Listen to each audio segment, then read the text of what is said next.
Welcome to Distance Dialogue. On behalf of WVU Online, I'm Dr. Lee Silverman. Joining me representing our student ambassadors is Jesse Barclay. Presenting today's topic, Global Trends and Innovation, Influencers in AI, is Brandi Boatner. Brandi is an award-winning digital communication, public relations, social media professional, and prolific speaker based in New York City. Currently, she is a member of IBM's corporate affairs function responsible for global influencer marketing for IBM's consulting business, helping to drive market education around brand and reputation.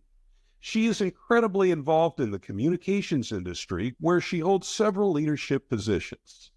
In her free time, she enjoys reading, music, traveling, shoe shopping, exploring Manhattan with friends, and spending time with her family in her hometown of New Orleans. Thanks for being with us, Brandi. Several students submitted questions for today, and I'd like to begin by asking you our first question. I find it fascinating that you began your college career intending to major in pre-med and physics. How did you find your niche in PR? Well, hello, Lee. Thank you so much for having me on the program, and thank you for that lovely introduction. Yes, I do have an inordinate amount of shoes because you can never have too many shoes. But excellent question. How did I find myself in public relations and digital communications? Starting college as pre-med physics. Well, in high school, Lee, I wasn't really one for biology. I couldn't keep the periodic table correct in chemistry. And for whatever reason, I just really took to physics. I really enjoyed physics. I had an amazing high school physics teacher. And I thought when I graduated, I was going to cure the world and save the world with lasers. I was like, lasers are so cool. I'm a girl. It's going to be amazing. And then I got into pre-med physics. And first of all, there's a lot of math. Not real good on the math side. And I was like, what does this have to do with my lasers? I still want to do things with my lasers. And then there's a lot of lab work, Lee. You do a lot of labs in physics.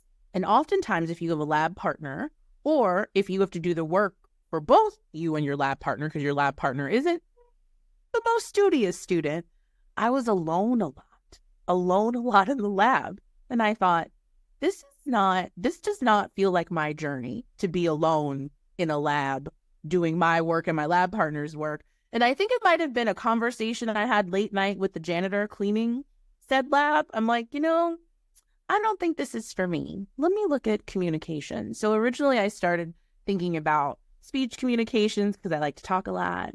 I like to have great conversations. And then I thought, no, I want to tell stories. I want to really look at communications as not just the medium, but like, why do people communicate the things that they do? How do they communicate the things that they do? And so somehow PR came on my radar, and I thought to myself, well, I'll check it out and I'll see what it's all about. And the rest, as they say, is history. I love that. That's so validating for so many of our students. Like, just hearing that you have to figure it out as you go. So the question I have and that the students submitted is, how do you think that networking and belonging to professional organizations has impacted your professional development? Absolutely. And thank you so much, Jesse, and to the students for the question. I would not be where I am today if it weren't for the organizations that I am a member of. I would not be where I am today if I wasn't on boards. I'm currently on a number of boards, and I'm not talking like corporate boards like, oh, I'm on the Nike board or things like that, like of nonprofit organizations. And networking and joining organizations like PRSSA. Of course, I'm in PRSA. I'm the chair of the Tri-State District here in New York City. If it weren't for PRSA and PRSSA, I would not be at IBM.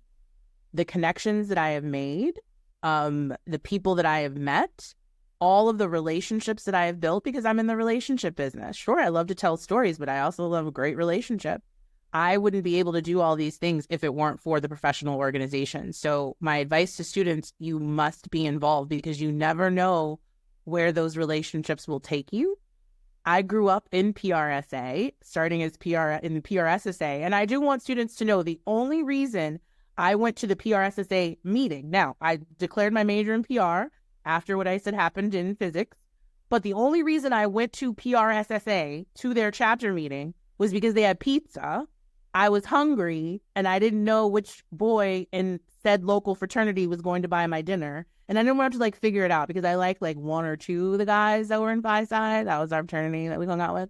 But like I didn't want to decide like which one of them is going to buy me dinner. And so PRSSA, they were like, oh, come to our chapter meeting. We have pizza. And I was like, I am so hungry. Let me go to this chapter meeting. And I did. And so, then I went on to be, national PRSSA president. But it is so important to network and to join organizations like PRSSA or even at your college, at WVU, at any, it's so important to do that because you just don't know who you're going to meet and you don't know where that connection is going to take you. I love that so much because it's also a really helpful thing to think about the career and how you ended up where you belong. And you just were hungry and you ended up there. Like it had nothing to do with, I saw all their flyers. I saw all the things. It had nothing to do with that. I legit was hungry. I love that. And honestly, I bet that this is similar. The next question, you've been with IBM for 14 years. How did your career begin? It's so crazy. I'm going to say crazy. It's so weird for me to say I'm going, 14 years. We're halfway through my, 14 and a half, so it'll be 15 years. It is the only job that I've had out of college. So I've been here, the only company I've known, the only job that I've known. Of course, I had internships, but this is the only job that I known. My first big girl job.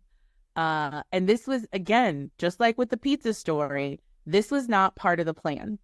When I graduated or when I was thinking about graduating, I was in PRSSA, I put together what I call my wish list. I had an index card and I wrote down 5 companies that I wanted to work for. Now, I always knew I wanted a Fortune 100 company, not 500, because I want money.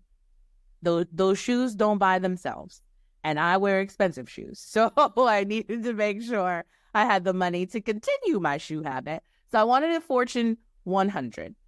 So I put some companies down on my list. Now, one organization that was not on my list, that was on my list that's not a Fortune 500, I should say. It was on Fortune 100. It was on the list. I had this notion that I wanted to do communications and PR for the San Francisco 49ers. Ooh. Let me tell you, Jesse, I am not a 49ers fan. I am from New Orleans, so the Saints are fine. That doesn't exactly. Living in New York, I don't root for neither the Jets or the Giants because they're horrible. But I wanted to work for the San Francisco 49ers. Now, why Brandi the 49ers? Okay. I thought at the time I would date one of the players so that I could be the head of the wives and girlfriends club. That's why I wanted to do PR for the 49ers. Because I'm like, of course, they're going to elect me. Of course, I will be the head of the wives and girlfriends. I will know what's going on reputationally with the brand. Everyone loves the 49ers. Hello, Joe Montana, Jerry Rice days, of course. I just knew that was it for me. And I knew my boyfriend would be home or away only 16 weeks. 8 home games, 8 away games. It seemed like a no-brainer. Kind of perfect. Right? And then I was like, wait a minute. I don't necessarily, am I impacting the world by promoting the 49ers and getting more season ticket holders? Is that a valuable to, is that really what I want to be doing? And so I just, no, maybe not. So even though the 49ers made the top 5 list, it just wasn't the right thing. IBM was not even on the list. They weren't on the list. People ask me who's on the list. Target was on the list. Love Target. Love Target. Their fashion game is so epic. I can't even. Disney was on the list. Coca-Cola was on the list. Louis Vuitton was on the list. And the 49ers. But IBM was not on the list. And how I ended up here is, again, through my network in PRSSA, at the time is National president, I met some folks who were like, oh, like, what companies are you thinking about? And of course, I'm like, Coke. Yeah, Atlanta, I'm Southern. Yeah, who did Coke? And one of the, again, who was a mentor, he said, well, what about like companies in like pharmaceutical? Like, are you thinking like Johnson and Johnson? And I'm like, baby powder? Like, cause that's what I equate Johnson and Johnson with. I was like, baby? I was like, I don't know. And he's like, well, what about like General Electric, GE? And I'm like, I think they make our dishwasher at my parents' house. And he's like, an IBM. And I'm like, laptops? Like, I'm like, what? I didn't understand like where he was like going. I was like, why is he like listing like all these companies? And he's like, I know people that work at GE and IBM and Johnson and Johnson. I can share your resume. And I'm like, okay, sure, share my resume with them. But that was not what I was thinking. I was thinking consumer brands. I was thinking retail brands, because as most college students in communications, we're thinking fashion, beauty, entertainment. We're not thinking baby powder. Huh? Now, if Johnson and Johnson want me, I love Johnson. They're doing some amazing things. The pandemic. But anyway, IBM was not on the list. But one of my connections through PRSSA shared my resume with IBM and GE. I got a phone call from both of them on the same day. They both called me on the same day. Asked me, if I'd want to interview. IBM actually offered to fly me to New York to do the interview in person. I said, of course, my dad was like literally knocking himself over, being like, you going to New York to take this interview? So this is the first time, and I tell this story, and this is just like, so forgive me, but like, students, I am just here to tell y'all, this is the first time I had someone send a car for me to like pick me up. Now, I just want you to know I live in New York City. I have a car service, driver, the whole thing that comes with like living in the city. But this is like my first foray into like having like a black car pick me up. I call my dad. I'm like, Dad. I'm like whispering as if the driver can't hear me. I'm like, Dad, I am in this like car. We're like driving to IBM headquarters. I was like, Dad, like, what do I do? And my dad's like, be cool, Brandi. Like, my dad was like the coolest cat literally on the planet. He was like, be cool, Brandi. Like, don't like make this seem like this is your first time. I'm like, Dad, it is my first time. And he's like, Brandi, don't like, he's like, be cool. Just like, be cool about it. I literally spoke to my father from Manhattan to Armonk, New York, which is where IBM is headquartered, 26 miles or 26-mile drive. Stayed on the phone with my dad the whole time to try to be cool, because my dad's like, play it cool. Get out, go into IBM. I'm profusely sweating. I'm so nervous. I'm like, go to the receptionist. I'm like, literally sweat. I'm like, I'm here for the interview. And she was like, let me get you some water. Because clearly I was like a hot mess express at that point. So kind. Literally hot mess express. So she gave me some water, calmed down. I got off the phone with my dad. I'm still like hearing my dad be like, chill out, be cool. And so I spent the next 6 hours at IBM having back-to-back interviews, 1-hour interviews with a number of leaders. I had a wonderful time. I did not hear from IBM for 6 months after that. And my dad kept saying, what did you do? Did you blow the interviews? I talked to you the whole way. Like, what is wrong with you? And then finally, on my birthday, IBM called me to offer me my first big girl job. And here I am 14 and a half years later. And it's networking that got you there. And I would even say some intention. You put out in the universe that this is something you wanted, and it may not have been IBM, but you were open to it. And I think, especially with students who are just starting out, being open to it is half of the battle. And look where it's landed you. Like, absolutely. And I will tell students, life is not linear. And I can tell you the communications industry isn't linear. Maybe if we were in, I don't know, chemicals and petroleum, sure, might be a little linear. Maybe some little, dense, but it's just, things are just never going to go the way that you think, and your path to where you end up, you might have the best plans and it doesn't work out. But like you said, I was open to hearing Johnson and Johnson. It was not, that was what I thought I wanted. GE was not what I thought I wanted. IBM was not what I thought I wanted. And now I'm just like, oh my gosh. And it was funny. I was having drinks. We did a happy hour for an IBMer who just celebrated 25 years. An IBM. Yes, we still have some, like, we got 25 years, 35. And IBM so cool. Retired after 43 years. So we still have a lot of lifers. And we were celebrating her. We're having happy hour drinks. We're celebrating her 25 years. And she said, you know, IBM is the only company. She's like, I don't know any other company. It's the only company I know. I've been 25 years. And I said, I'm going on 15. It's the only company that I know. And I just thought about that. I'm like, it's so weird to say, but it is, especially for me. I'm a geriatric millennial. Geriatric millennials are known to job hop a lot. I've been here all this time, but you have to be open because you never know what your journey will be, who will be on it with you, and how you'll get there. You just never know. I love it. As a also geriatric millennial. Shout out, Jesse. Whoop, whoop, whoop. I love it. And I've also been at WVU for around 14 years. So see, we are a rare breed. These geriatric millennials. I love it.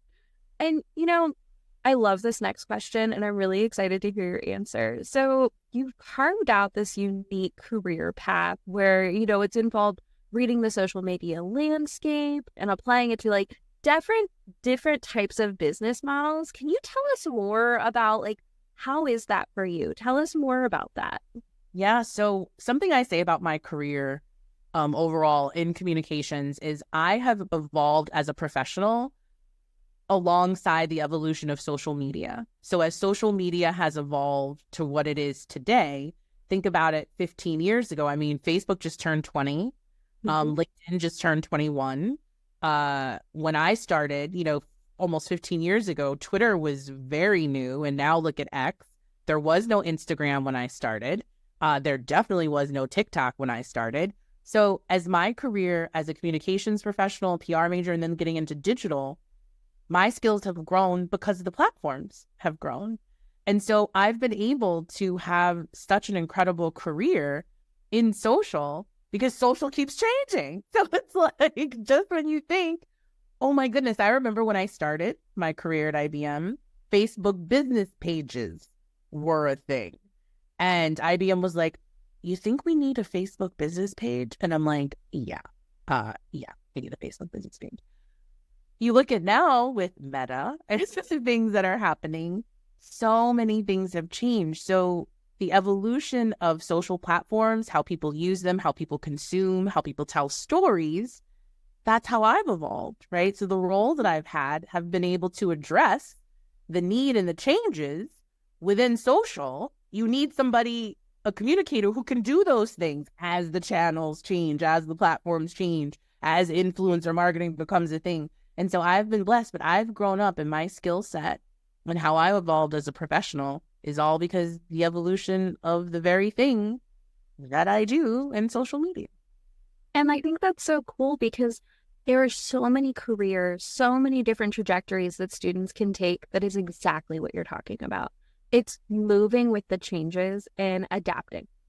And I think that's so cool. And staying on top of the changes, because if you know that the one constant in life is change. The things will always change. So people who are like, are you a generalist? Are you a specialist? I'm like, I'm an ist who keeps up with the time. That's the kind of ist I am. So if you won't call me a specialist, you won't call me a generalist, you won't call me, what you won't call me is unemployed, because I'm keeping up with the times and what's going on. I love that. And honestly, the next question has a lot to do with a couple of things you've already mentioned. So when it comes to AI, personalization, influencer, which we were just talking about, is there a way to connect the best parts of all of these into a powerful representation of a brand? It's tough. It's really hard because the technology and emerging technologies, not just AI, there are other emerging technologies as well.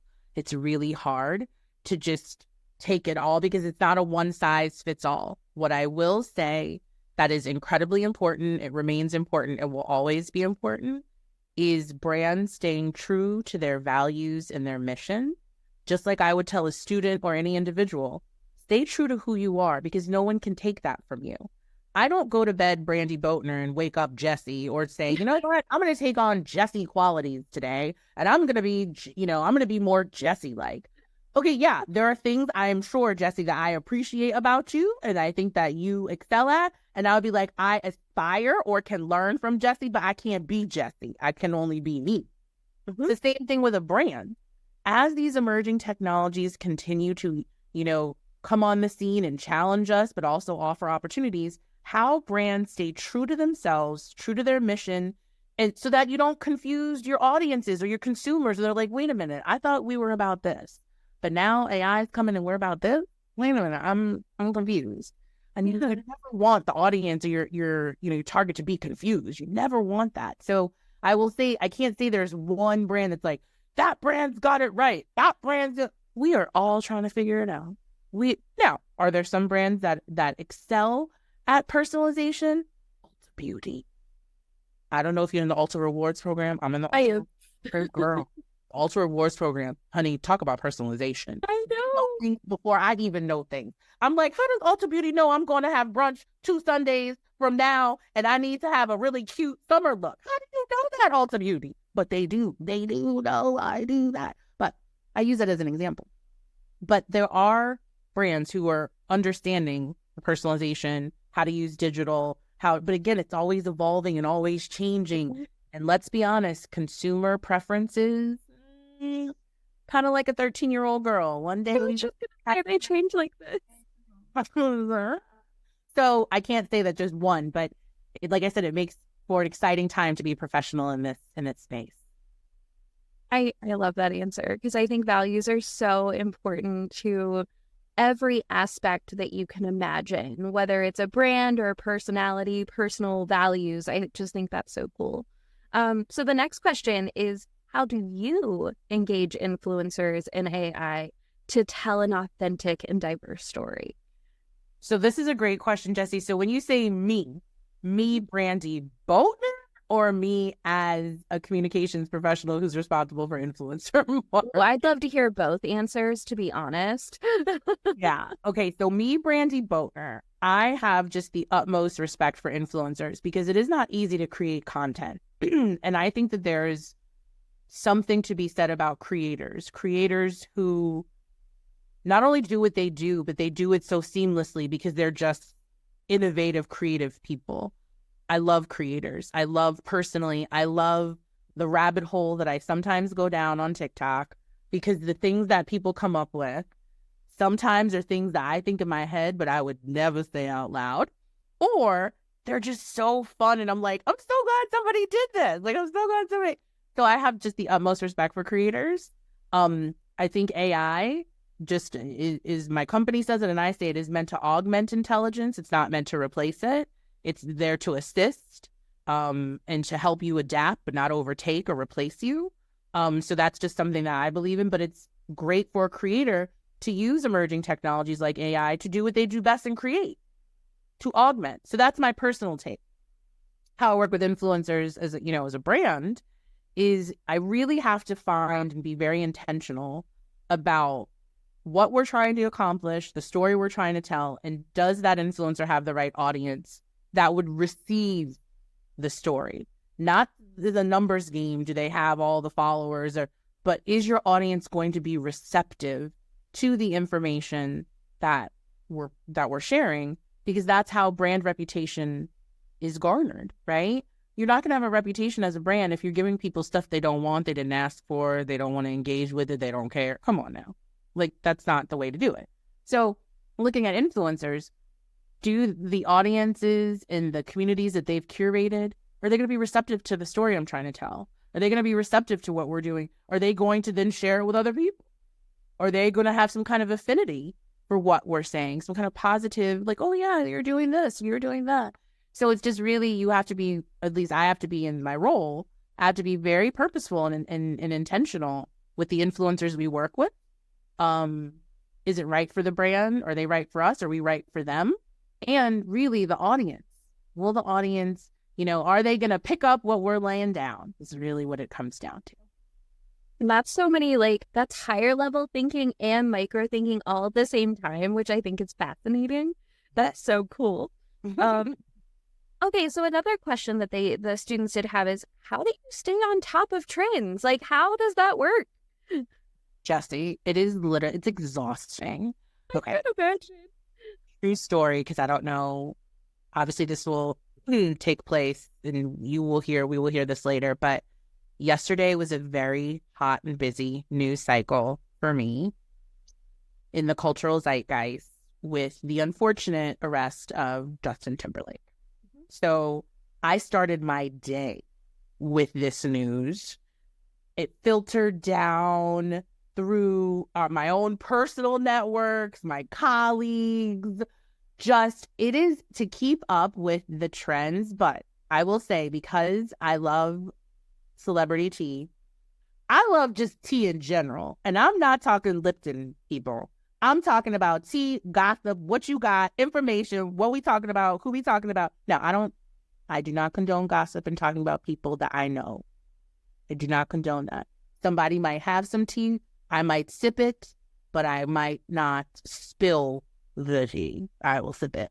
But I like good hot tea. So I have to stay on, I want to hear what Andy Cohen's doing.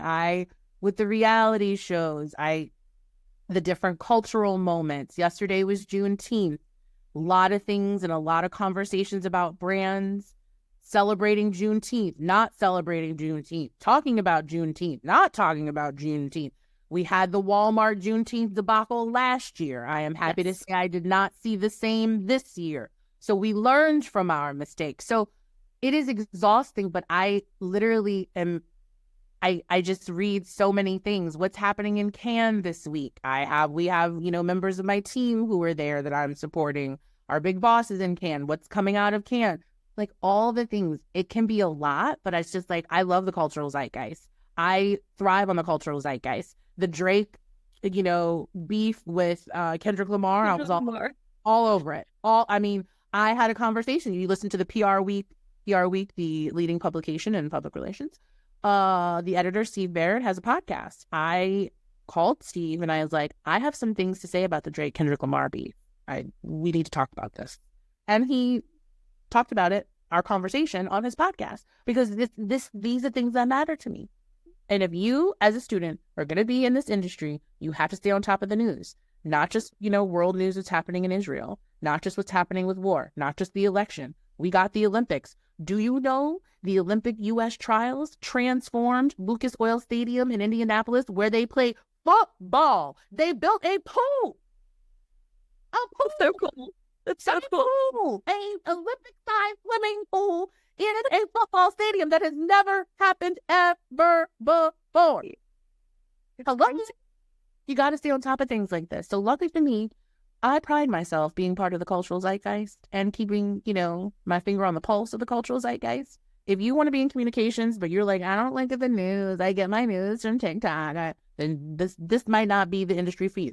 You might want to seek elsewhere, because you got to stay on top of a lot of things, and it's not easy, it's exhausting, but my goodness, I love it.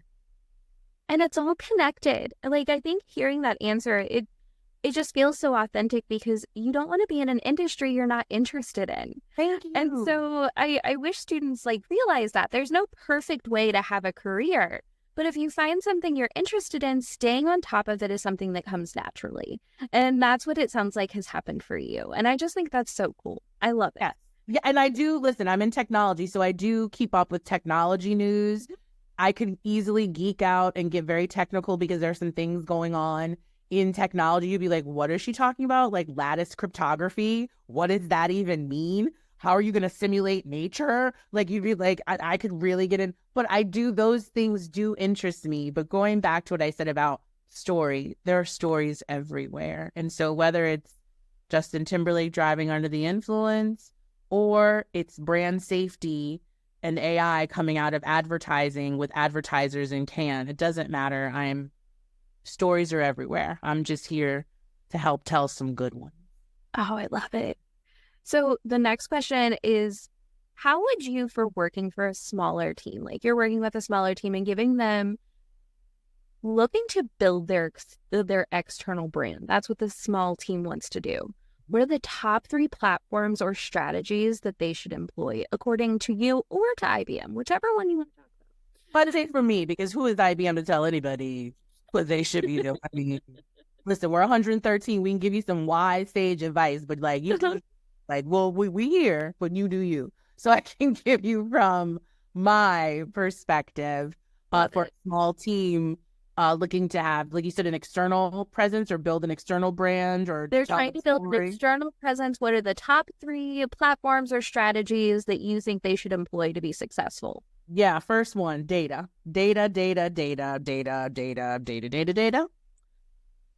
Small team, either use Google Trends because it doesn't cost any money, or if you have a little bit of an investment to make, invest in a data monitoring or just how you can track data, because every decision you make as a small team should be a data-driven one.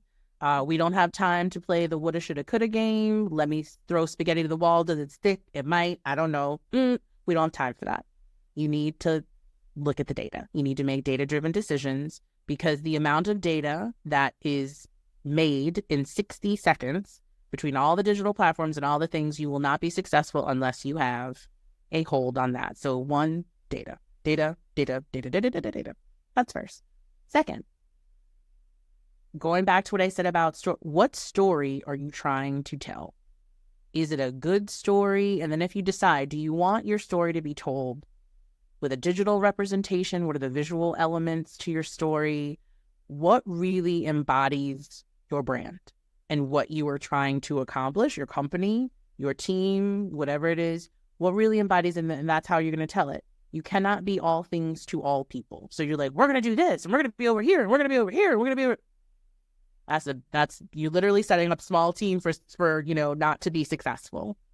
So where do you want that visual representation of who you are, what you stand for, what you do?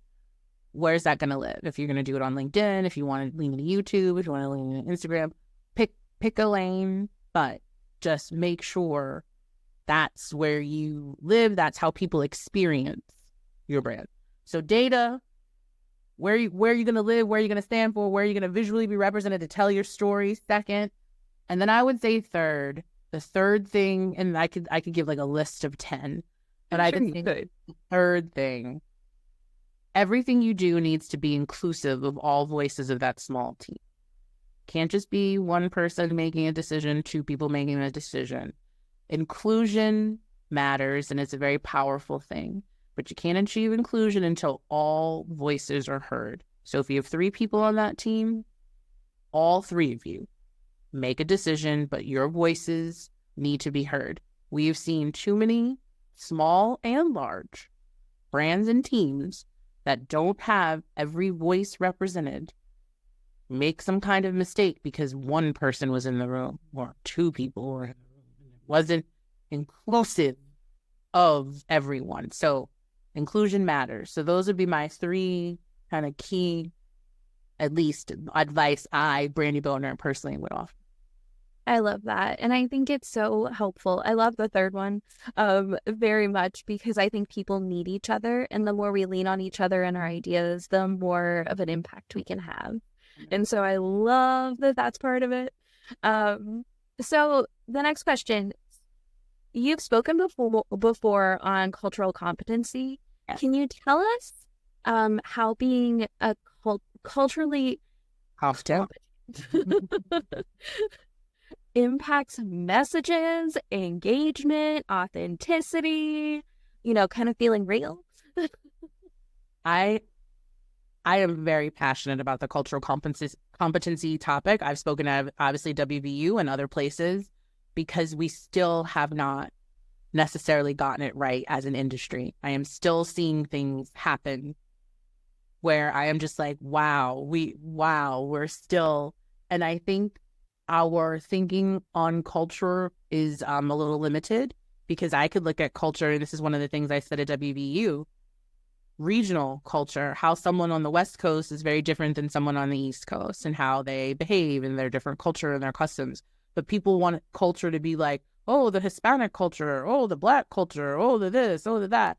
And even if I look at Juneteenth, as an example, it gets, kind of slotted in the DEI conversation because it is something that affects the Black community. However, I challenge, Juneteenth is about freedom. When slaves were officially free, even though they didn't realize they were free because it was 2 years after the Emancipation Proclamation.